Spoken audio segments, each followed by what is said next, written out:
Point of View, brought to you by the Nerd Initiative Network. Here's your hosts, Tony and Michael. Welcome to a new season of Fandoms. This is season 2, episode 1. Michael, how are you doing? Doing very good. Excited for this. Well, Michael, like we said before, we're doing a new format for Fandoms. Our whole motto at the beginning of the show is a show from every fan's point of view. And this season, we're really going to focus on giving those different points of views. And today is very special who we have. I met Jade Rogers at the Good Morning America segment where we were surprised with tickets to the Guardians of the Galaxy red carpet premiere. And just during our conversation in the green screen, finding out about the foundation that she founded and is the chief innovation officer for, I got excited, and it was something that I knew that we had to share with Nerd Initiative and with our fan base. And so, Michael, I really want to just introduce you to her and definitely learn more about the House of Afros, Capes, and Curls. Can't wait, and hope you guys enjoy. All right, let's get into it. So, Jade, welcome. Hello. So, first of all, Good Morning America. How are you feeling from that still? I'm still floored. I'm still on the floor. I haven't quite gotten up yet. And it really still hasn't hit me. But, we do it for the kids. We do it for the kids. Yeah, I mean, so you were willing to do the segment specifically to get the word out for your foundation, for your group. And then, of course, they did. I went back later on and saw the kind of the introduction that they gave us, and I remember just being super excited how they kind of they really told a bit of your story. I remember looking at my interview and be like, wow, for 30 minutes of interview, I got, you get like a couple segments of where they really just kind of throw you off with all the questions that they ask. But really they leaned in on your foundation, and for good reason. And you were going there for that purpose. I mean, even if you look at your Instagram and everything else, like you promoted it as if, you were going on to talk about the House of Afroscapes and Curls. How did you feel once you realized that wasn't the intent? So the introvert in me, this is the reason that I have a nerd organization, because I'm an introvert. I can be extroverted. And most of my friends are also introverted. So, of course, it's so much easier for me to talk about the house and the organization than to focus on me. So, yeah, I'm sitting over here squirming, thinking about walking someplace in an outfit with cameras. And no, I'm not real comfortable with that yet. But, I keep saying we do it for the kids, because as a teacher, that was our line. Just do it for the kids. Just do it for the kids. So I'm just trying to focus on other things. So, yeah. Tell us about the organization. I think I want to get that story of how it came together, what it's all about, because that's something we definitely want to get in full, everything about the house. Oh my gosh, there's so much. So the House of Afroscapes and Curls was really just me starting game nights to get the people that I knew in the community together, my friends, together at one table to play games. One, because I'm an introvert. Two, because I was moving back to Nebraska from being in DC for almost 10 years and didn't really know what was happening in the community, wanted to find out what was really going on and how things were progressing, and saw that there were some really good networking opportunities with people that I knew, but they didn't know each other. So there were a few reasons why I wanted to get people at one table. And getting them to the table, I learned a few things. I'm Black, I'm African American, and growing up in Omaha, Nebraska, we are, I think, maybe 11, 12% of the population now. I'm really comfortable going into spaces where I know there probably won't be any other Black people or people that look like me. but not everyone has that same level of comfort. So getting people to the table and talking about games and Game of Thrones, because that was the impetus for getting everybody at the table, having one conversation about Game of Thrones and not 10. And talking about going to Renaissance fairs and Comic-Con, conventions across the Midwest. People were coming up to me saying, I've never been to anything like that. Well, can I go with you? And I'm like, why are you whispering? Like, it was just over and over again. People were talking about, I go to the comic book store. Why are you whispering?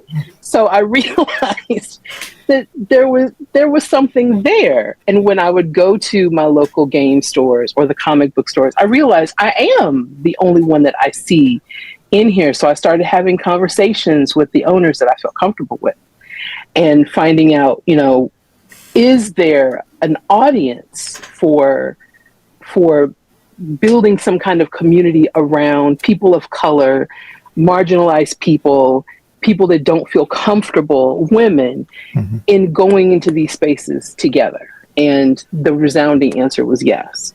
So I kept doing the game nights. The game nights were also, I learned, I had lots of games and we were having a growing game library, but for the first year or so, people didn't really play the games.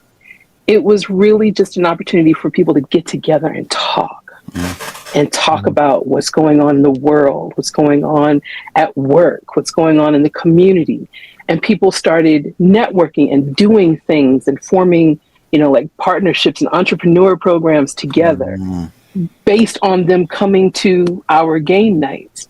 So it just kind of spiraled and kept going. And I really pushed away from making it a formal organization for a long time because I've done nonprofit most of my adult life and I knew what that was like, having to work that. But the need for it was there. And it was really Black Panther, the premiere in 2018, that did it.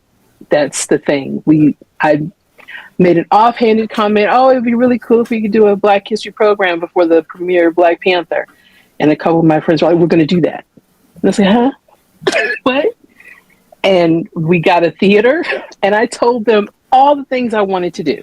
I said, I want children dancing. I want a choir. I want this, and this. And they were like, okay. I was like, oh my God. So we had a full Black History program that was about 45 minutes to an hour, including, conversation before the movie. And everyone was just like so engaged. We had, it was just, we literally did have people dancing and spoken word poetry and people with their costumes parading in the front. And a choir led us with the singing of the Black National Anthem. So it was a full Black History program. And after that, we realized, and it was sold out. And they asked me to do another day before that even happened. So we ended up doing it twice, doing panel discussions after both movies. And we had after parties after both with live bands. And we just had so much engagement that people were like, what's next? And I was like, I have a full-time job.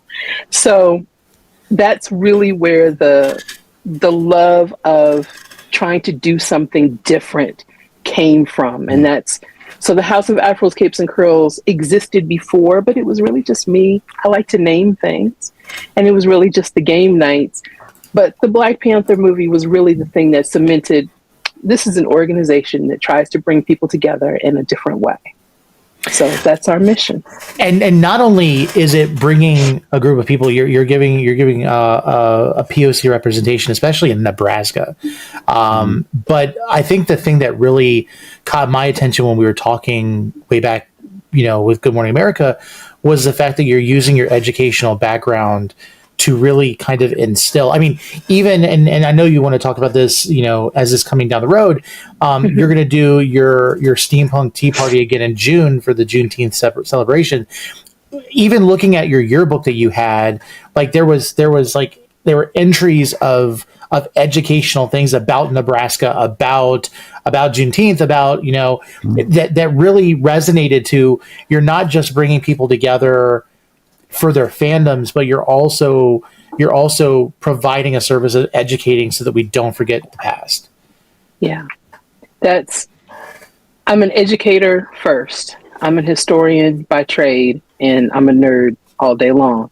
So any opportunity to bring those three things together in a way that I never thought I possibly could, that's what the House of Afroscapes and Curls is. And so our signature events look at the past, the present, and the future.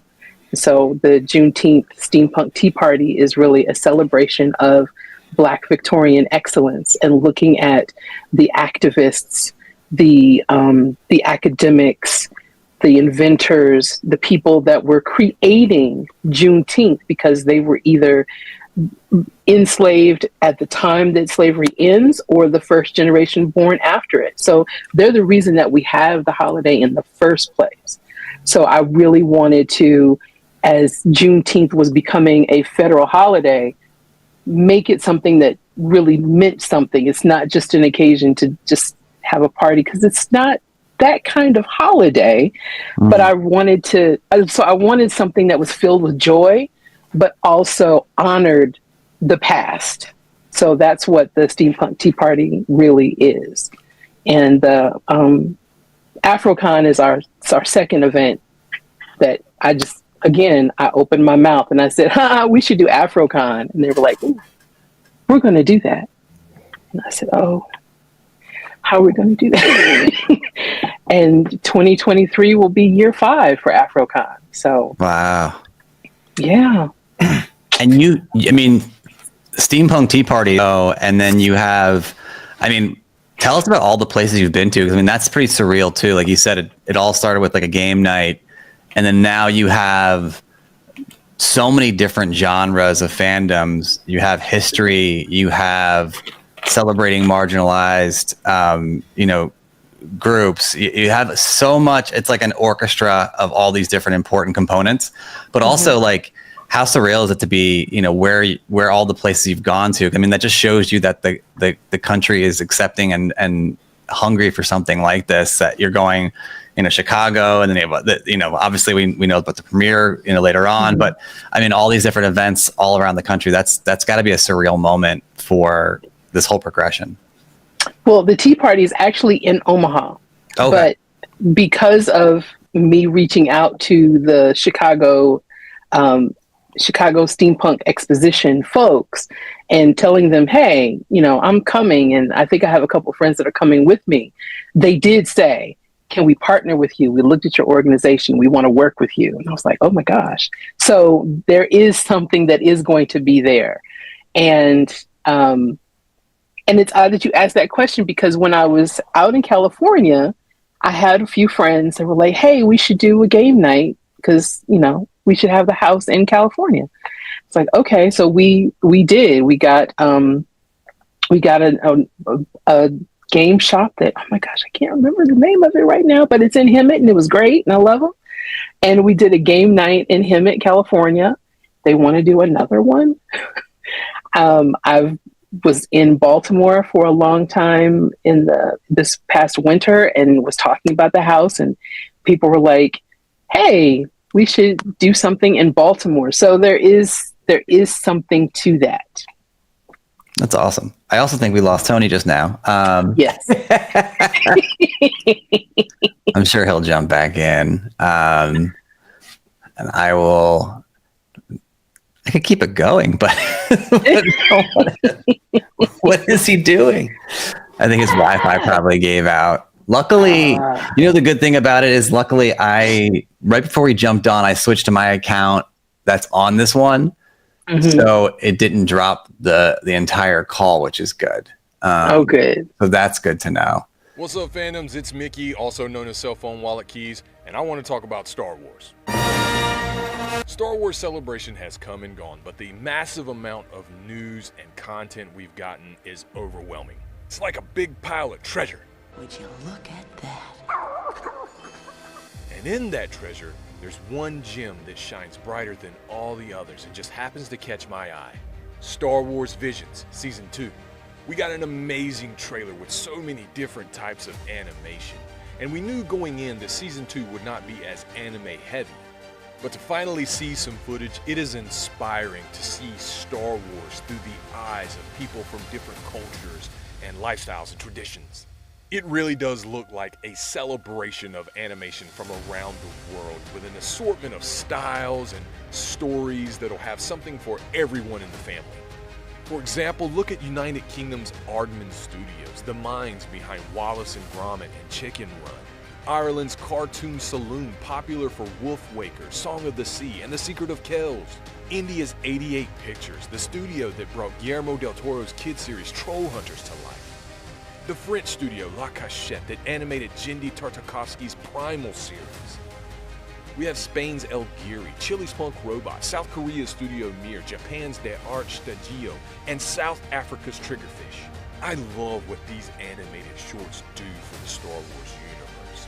We have an expansion of lore, interesting and new colorful characters, and most importantly, the introduction of new, fresh ideas. It all embodies what makes Star Wars so great: mystery, adventure, and magic. Be sure to catch Season 2 of Star Wars Visions May the 4th, that's right, Star Wars Day, on Disney+. I'm Cell Phone Wallet Keys signing off, and Fandoms, you're looking more beautiful than ever. Have a good night. Yeah.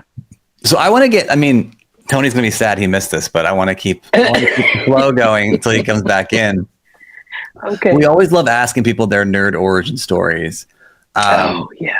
And again, steampunk is one that I have never, I've been aware of. I've covered as like a journalist a little bit here and there, and I'm fascinated by it.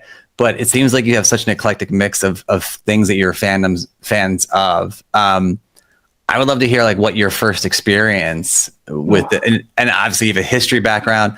So I'm excited for this story. Like, what was your first experience with any kind of fandom, and that kind of something that like gripped you and kind of, really burrowed into your kind of like soul, basically? Like, what was that first, thing that got you?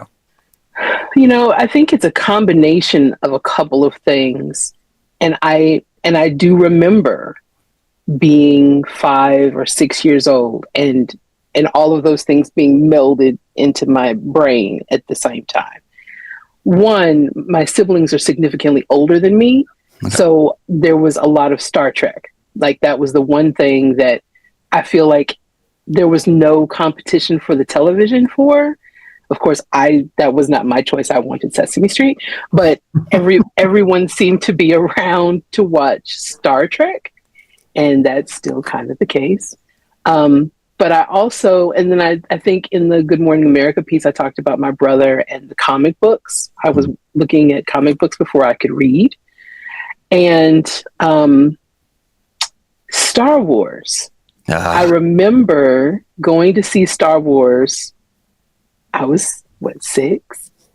And it was the first movie that I saw. And I remember my family made a big deal about it. The first movie that I saw that I didn't have nightmares. And why Darth Vader didn't give me nightmares, I still don't know. But it was just something about it. I just loved that movie. And they made a big deal about, oh my God, you didn't have any nightmares. I was like, no, I love that movie. Yeah, I remember that to this day. Yeah. That's so cool. It's funny. I think Star Trek fits in there too, but Star Wars, to me, there's always like the downsides of the fandom. But at its peak, it's a beautiful thing with the generational love that you see and parents and their children. And I mean, that's one of the things where I've been to Celebration a few times. I've covered it, and it really is like the pinnacle to me when you see that family bond.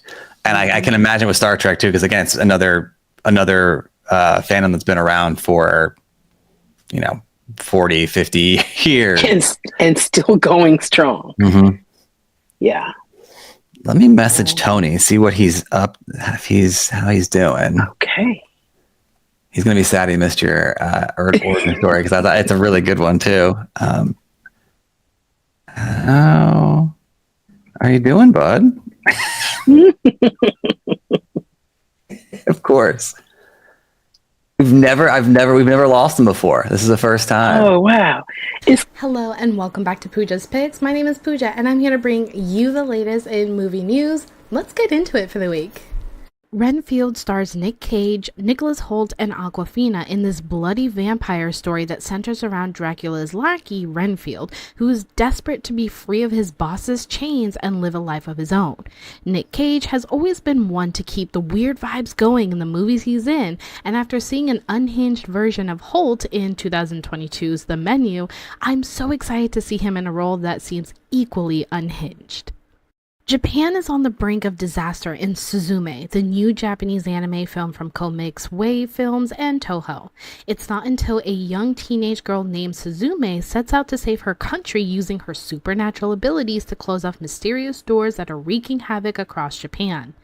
If this film is anything like other anime films that we've gotten in the past, like Your Name and A Silent Voice, then there's a high chance we might be walking out of the theaters teary-eyed. So don't forget to bring some tissues. Heading back in time to the 1700s, Kelvin Harrison Jr. is Joseph Ballon in Chevalier. The film focuses on the French Caribbean violinist and composer who quickly rises to fame. But amidst the extreme racism and complicated love affairs, he finds himself in a falling out with Marie Antoinette as his life starts to spiral. If you're a history buff or a fan of orchestral music, or maybe a bit of both, this movie is one that you've got to check out. Well, that's all that we have for this week, but be sure to tune in to the next episode for more of Pooja's Picks. Until then, back to Tony and Michael. While you were gone, Tony, we discussed Jade's nerd origin story, and it's a good one. So apologies, I didn't want to leave dead air, so I wanted to keep talking. No, that's perfect. That's perfectly fine. I mean, Star Trek, Star Wars, it's an amazing story. And yeah, that's kind of where we left off. I'm just kind of talking about New York and LA and different things like that. Yeah. So one of the things I wanted to ask you about, now that I'm back,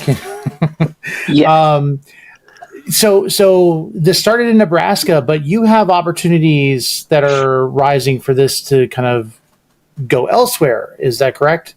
Yes. So they've called it now the House SoCal. My friends out in, I think it's technically Riverside County, and in Baltimore. Baltimore is the place that I lived for a long time and went back and spent some time in December. Spent about a month and a half in the DC, Maryland, Virginia area. And the more I talked about the things that I did at home, the more people were like, "Are you going to do that here, right? Is that here? When is the game night? What's happening?" And I was like, "Oh my God, but you live here. Like, there's tons of things to do, but not necessarily what we're doing in the way that we're doing it." So there's a lot of, interest in doing some things in the DMV as well. So we'll see. Oh, that's super exciting, especially because we made this connection when we were at the Green. You were in DC.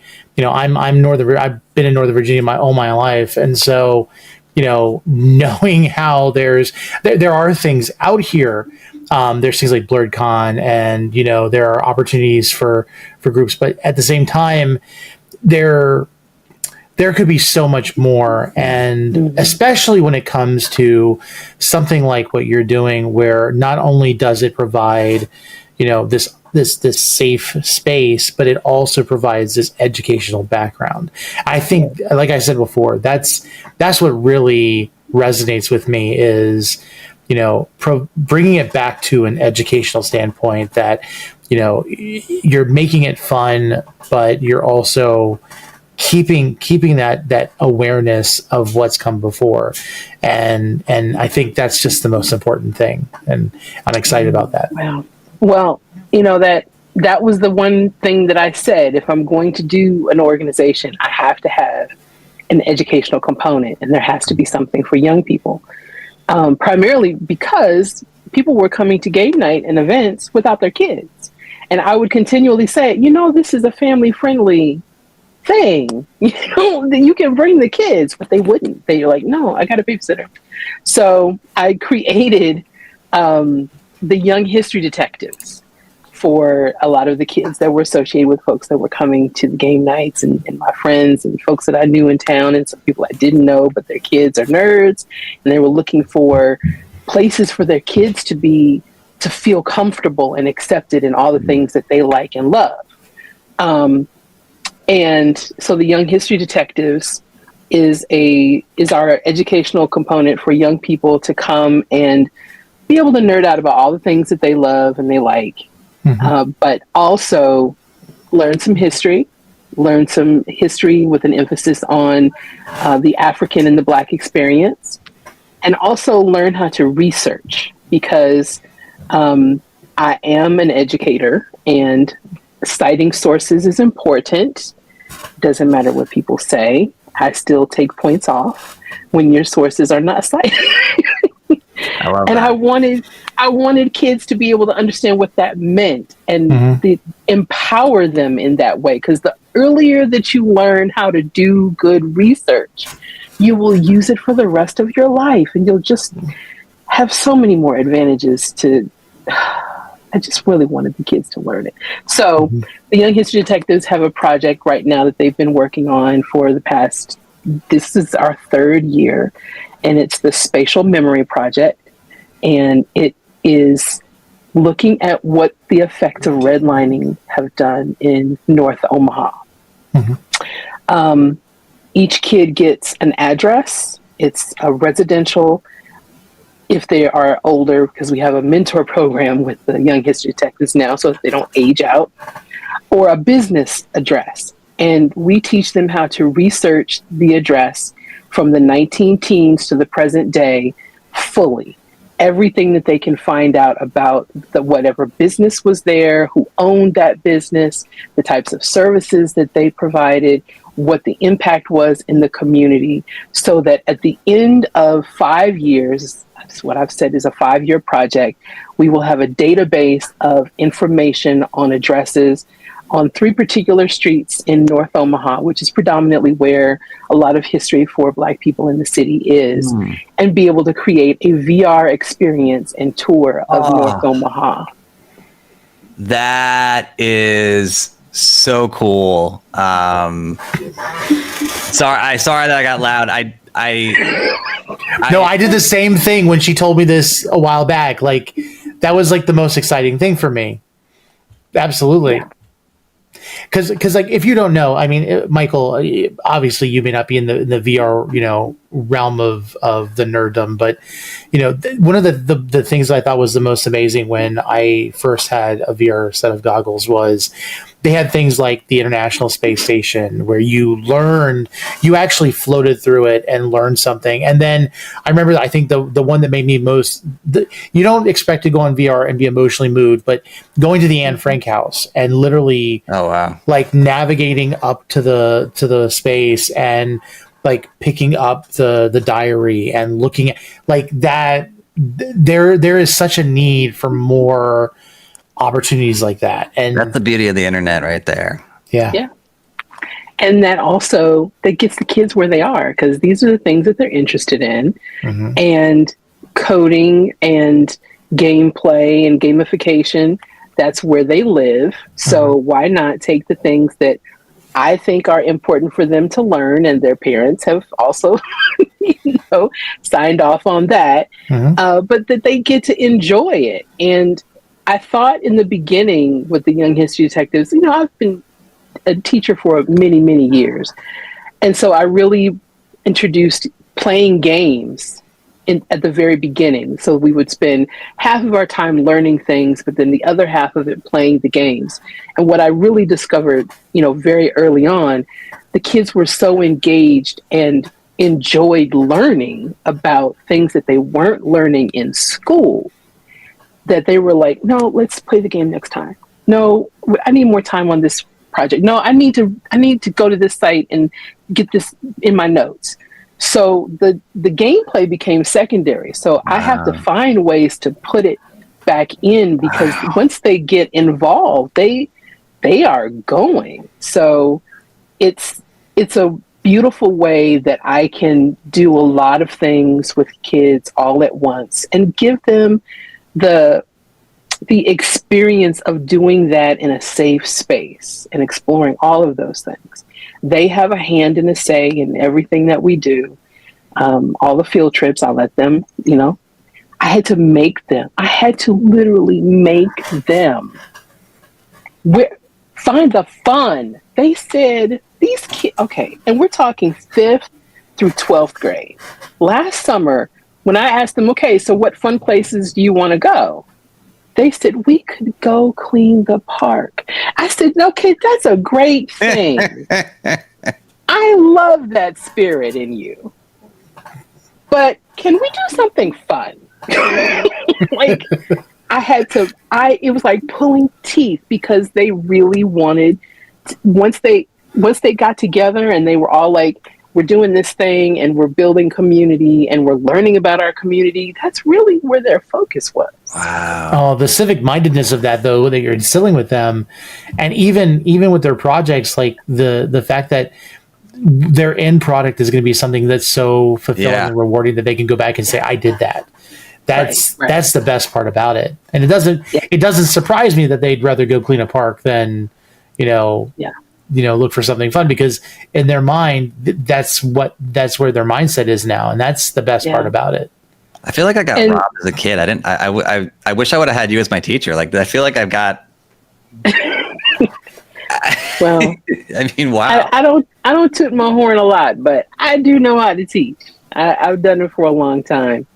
And the other thing that is beautiful about the Spatial Memory Project is, for the kids that have roots and ties here in Omaha with North Omaha, I curate all of their addresses. So they don't know going in that they are actually researching something that is associated with their family. Oh, wow. Oh, wow. That's awesome. Wow. Well, hopefully they don't watch this. they started to pick up. Some of them, they picked up last summer that wait a minute, that woman in that picture looks like my grandmother. There were things like that. I was just sitting in the back, just waiting for this kid to go through that article, because he found an article in one of the Black local newspapers, and he was like taking notes feverishly, and he was like looking, and I was like, when is he going to see it? Finally, he saw it, and he was like, wait a minute, that's my grandmother. Amazing. That is cool. That is really, really cool. That's amazing on so many different levels. Like, not only the educating part, not only the giving a safe space, but then bringing it back to them. Like, yes, I do believe we were robbed. We're both kind of speechless right now. I think. I had a good teacher. that I remember. My 5th grade teacher, Jim McCowan, he brought the world to us. We built a pyramid in our classroom. We did, did things to understand like what the society was at that time. We realized more through physical experiential type things. And then he even instilled, I'll never forget, the biggest lesson I learned was something I never got a chance to participate in because I was selfish, was he would do these coupons that you could either play in the computer lab or go help out a class. And I remember a bunch of my friends would always go help out in one of the most rambunctious pre-K classes as 5th graders. And then at the end of the year, they all went to Discovery Zone in the pre-K, and they took all of their helpers with them. And it was that realization that you don't know what the reward is going to be, but sometimes putting in the work matters. And that's what you're doing. You're making it fun, and you're making them want to do it. And we need more. We need more of you. We need a whole lot more of you. Well, I come across a lot of people. I teach college courses. I teach college history courses, and most people have either a love of history or a hate. It's generally nowhere in the middle. It's either a love or a hate. So, trying to get people past the oh, this is just learning about people that I'm not associated with and a history that is, somewhere back there, and more into no, this is the thing that touched your life, that impacted you, that you wouldn't be here if it wasn't for this person that did that thing, making it all relational, that drives people to want to know more. Yeah. That's the way I think history should be taught. That's so awesome. Yeah.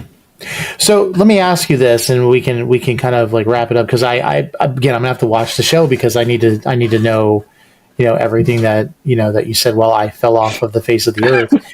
But when looking at the opportunities that you've had, you've been able to do all of these things. You've been able to open up the horizons for so many different people from every walk of life. What would you say to someone who maybe, they don't have the House of Afroscapes and Curls, they don't have a Jade Rogers where they're at, they feel alone? What would you recommend for them to find that place for themselves? Like, do you have any like resources or any suggestions that you might recommend? Well, the world is so much smaller now because of the pandemic. I think that was the one thing that we learned during the pandemic, was just how small the world really was. And we at the house, it's like, I don't know any other organizations that do all of the things that we do with community engagement, our events, and education, but there is a house online. So we do have programming that lives in a space online. We still have virtual game nights. I've been asked several times to start doing that again.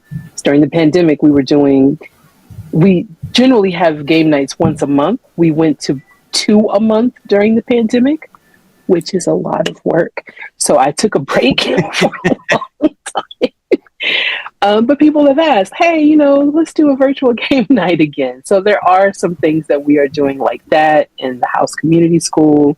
We have conversations that are online. And that's what I know, and in building community. And I'm trying to gather as many nerds as I can to be a part of the house, because that's why it is a house. The house has lots of rooms. But I don't know any other organization. I know lots of organizations, but none that is doing precisely what we're doing in the way that we're doing it. So that's a hard question.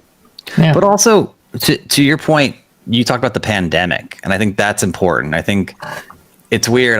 When I talk to people, not only the world is smaller, it's also it feels a lot colder. And I don't know. I think we all saw the beginning of the pandemic, and we figured, we were cheering on frontline workers. And I was in the city. I remember it was the 5 o'clock or 7 o'clock with the pans, and people were cheering, and there was a lot of high hopes. And I think we all kind of got really into could be digital spaces or home life, or we all got a lot more insular with the pandemic. It's kind of, and you talk about, virtual, but I do think there's something to be said for, like you said, doing things in person, bringing people out of their shell, uniting people more. Yeah. We've kind of lost that, I think. How have you seen people light up when they see? I mean, it's kind of amazing to hear, especially the story about children, because you would just assume they're all just into their phones, their tablets, or whatever, and not really, doing the classic research and learning about families and going out. I think it's kind of amazing to hear, and it's almost like an air of hope. What's that been like? Because it really is affecting a next generation in a really positive way. Yeah. Just in a positive way. I think that we were really intentional with how we went back in person. I was, really cautious about doing things and not going out too soon because I didn't want people to get sick. But when it seemed okay, we tried to make space for everyone so that it was okay, because it's state of Nebraska, city of Omaha, there was no mask mandate for a long time. So we were combating lots of things, but trying to make it okay for everybody that wanted to come. You can come in your mask, or you don't have to come in your mask. Like, we will make sure that there's lots of space.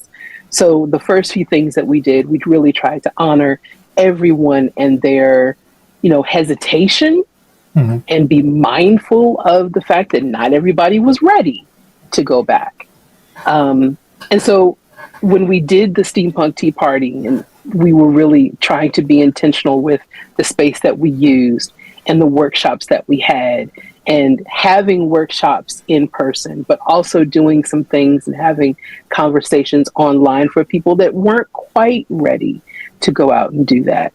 So I think that that was important, to be intentional about where everybody was and think about who's in the community and what do they need. But with the kids, it's been really fascinating, because you would think that they would be on their phones and that I have to say, okay, put that away. But when the phone becomes a research tool, it has a different purpose. It's like, yeah, pull that computer out that's in your pocket and do this research. And it did something different.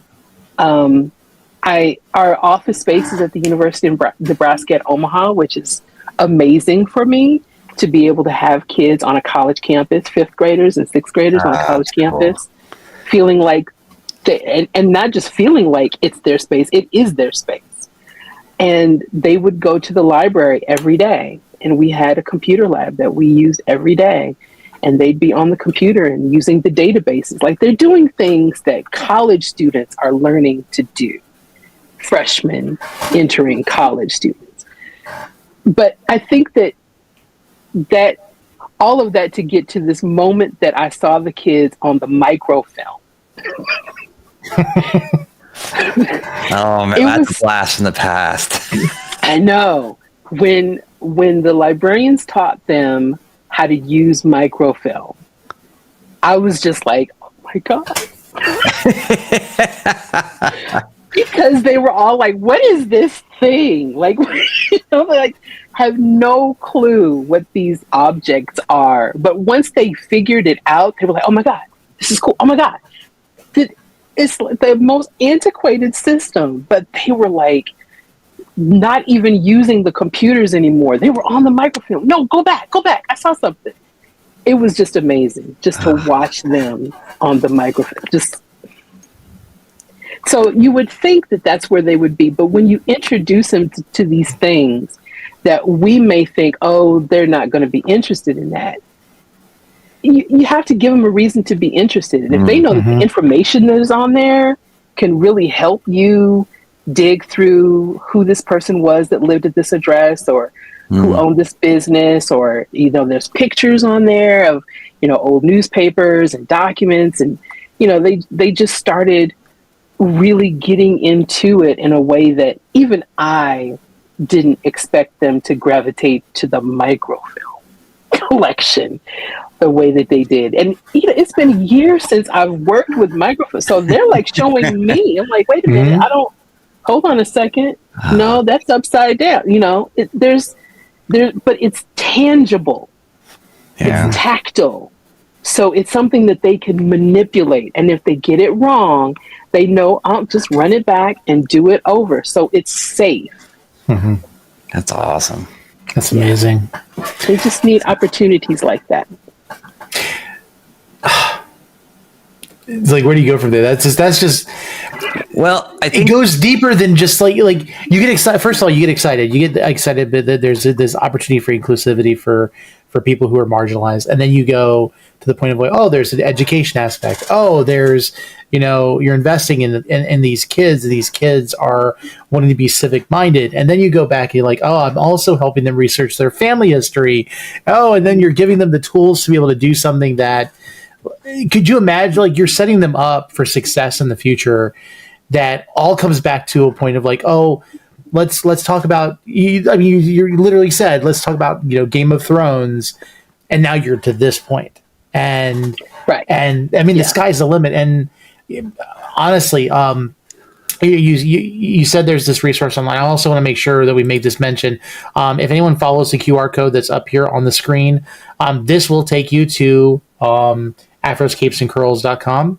I'm sorry, afroscapescurls.com, which is the website that really you can get a lot of the information from. I want to say this. I'm just going to leave it up there. Is there a way for, let's say someone's viewing this, they're excited about it as much as we are. What can someone do, let's say, who's in Vancouver, Canada, or, in Orlando, Florida, who really wants to get behind this? What could they do to help out this organization? What would you say would be something that would be needful in this time to just kind of keep momentum going for you guys? Well, I am an introvert. I'm also a proud woman, but I'm running a nonprofit. And your dollars can help get another kid into that bus or get that second bus. And, every dollar does help. So the fundraising campaign is real. And that was one of the things that I was afraid about when I first started this. And one of the hesitancies that I had was having to be dependent upon grant dollars and foundations. But the community has been helpful and always looking for ways to help us. So that's probably the biggest thing right now, is helping make my budget, because all of these things are so expensive. And there is a donate button on the website, so we can, also make sure that's known. Also, I don't know if you have a link on your site, but also I just want to kind of point out, so you have afroscapescurls.com, and then there's also houseofafroscapescurls.com, which is kind of like the merch store, correct? That's one of the merch stores. Okay. We really use TeePublic. TeePublic has more of the updated styles and designs that we use on a day-to-day basis.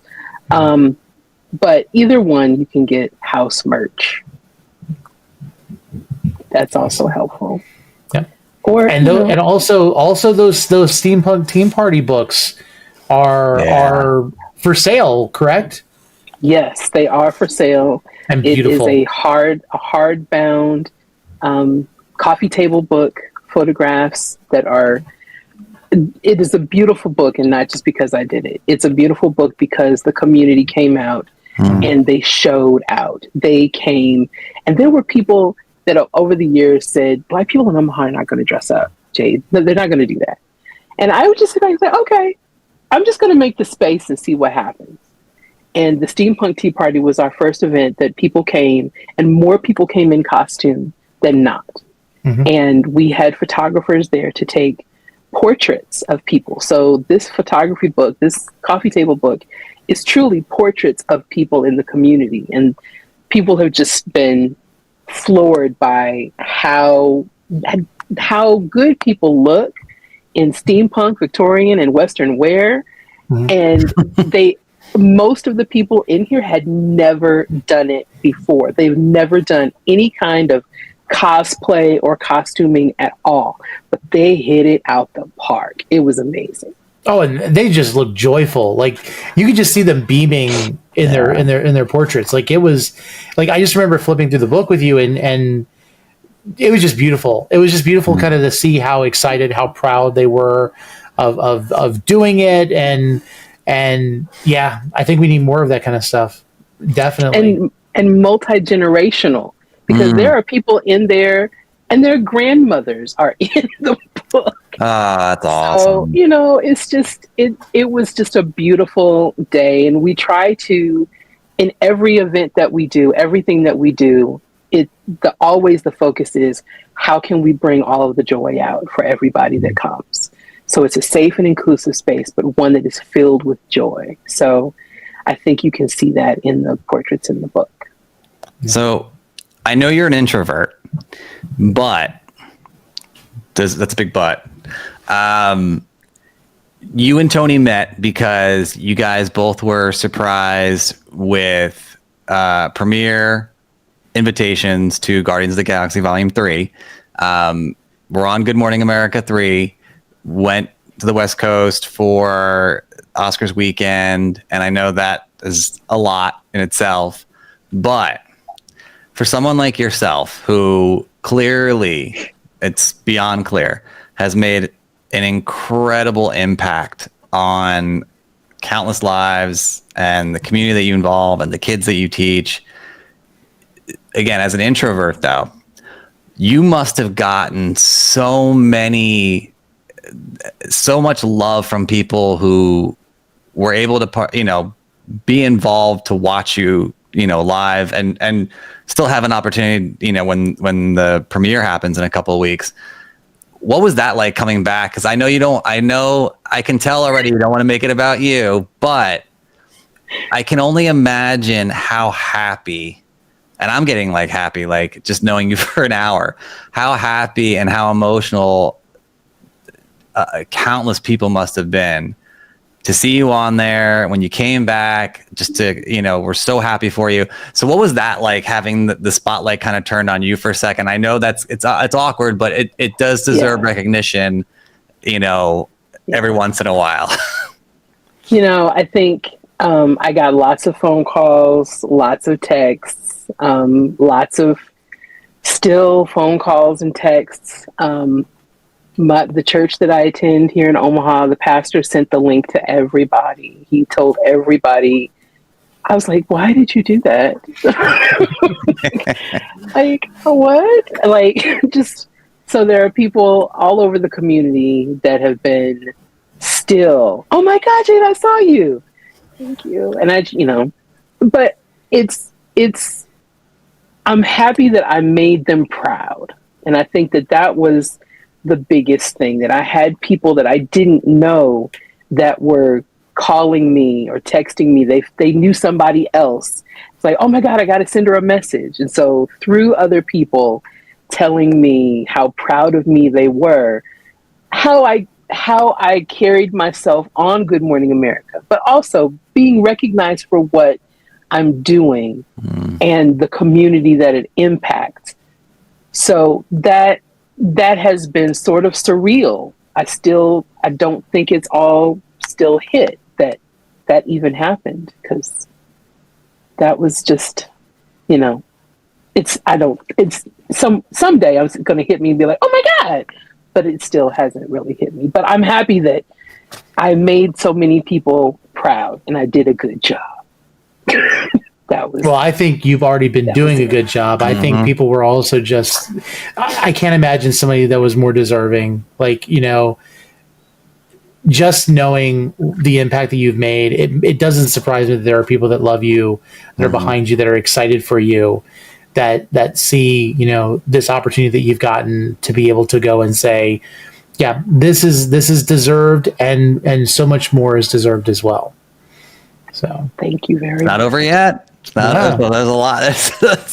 They always say what is it? They call the Rose Bowl the granddad. The granddaddy's still to come in a couple of weeks, and that's going to be an experience as well. So, yeah.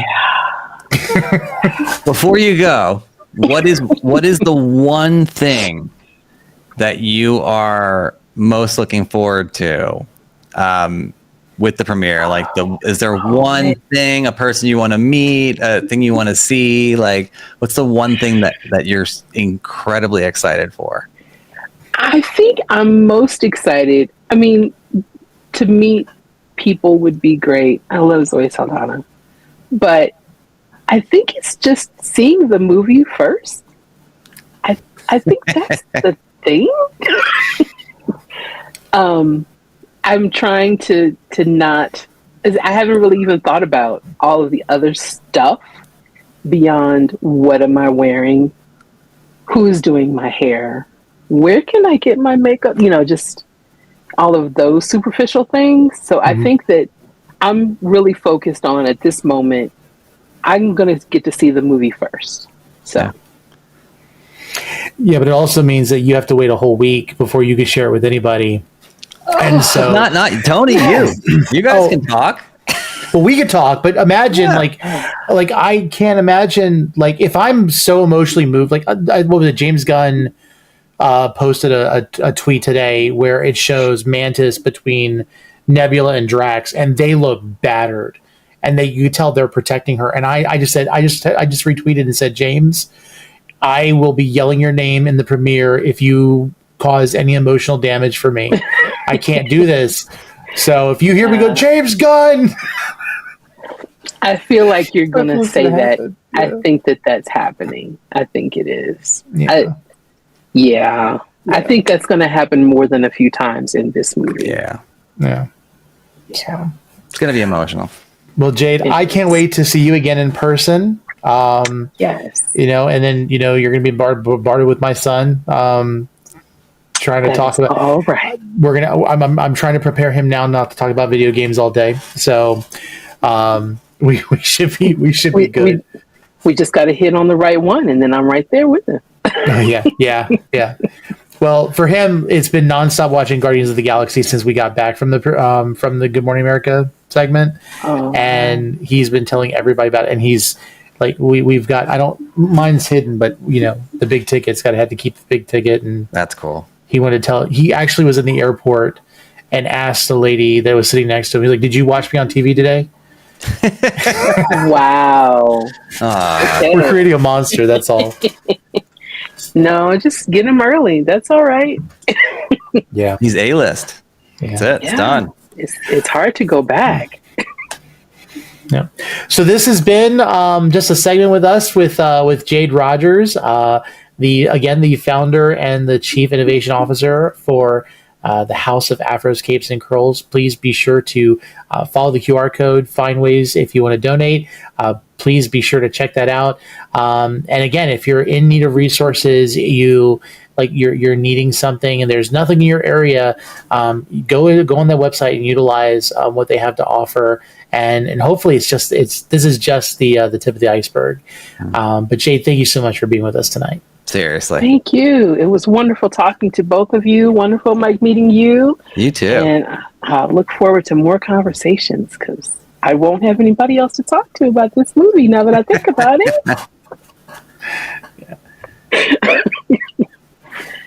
Thank you.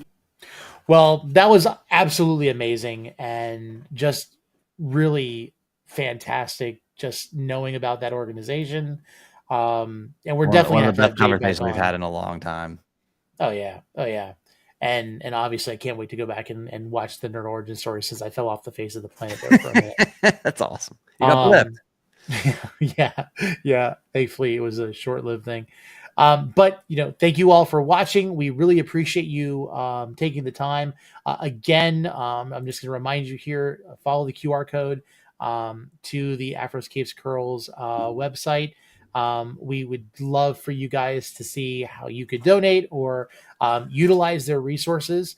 And we're definitely going to have Jade back in the future, either talking about what she loves in her fandoms or just to talk about what's going on. And obviously we'll be seeing her at the red carpet. So look for any videos that I record from there. Now we will be back May the 12th. We will not be here on the 28th. I will be coming back from Los Angeles at that time. So we'll definitely at that time talk about the red carpet experience, and we'll have somebody else on to talk more about fandoms. So everyone have a wonderful evening. Good night, Michael. Good night.